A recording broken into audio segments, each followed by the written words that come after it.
ಜೀವ ನೀನಮ್ಮ, ನನ್ನ ಪ್ರಾಣ ನಿನಗಮ್ಮ. ನೀನ್ ನೀಡಿದ ಭಿಕ್ಷೆ ಈ ಜನ್ಮ. ನನ್ನ ಅಮ್ಮ, ನೀನ್ ನೀಡಿದ ಭಿಕ್ಷೆ ಈ ಜನ್ಮ. ನನ್ನ ಅಮ್ಮ, ನಿನಗಾಗಿ ಬಾಳುವೆಂದು ನಾ.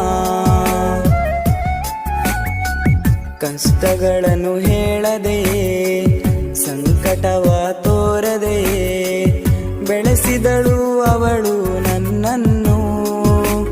ರಾಜನಂತೆ ಸೌಕರ್ಯದ ಅರಮನೆಯಲ್ಲಿ.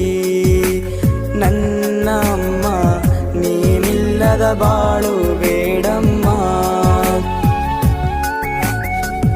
ನನ್ನ ಜೀವ ನೀನಮ್ಮ, ನನ್ನ ಪ್ರಾಣ ನಿನಗಮ್ಮ. ನೀನ್ ನೀಡಿದ ಭಿಕ್ಷೆ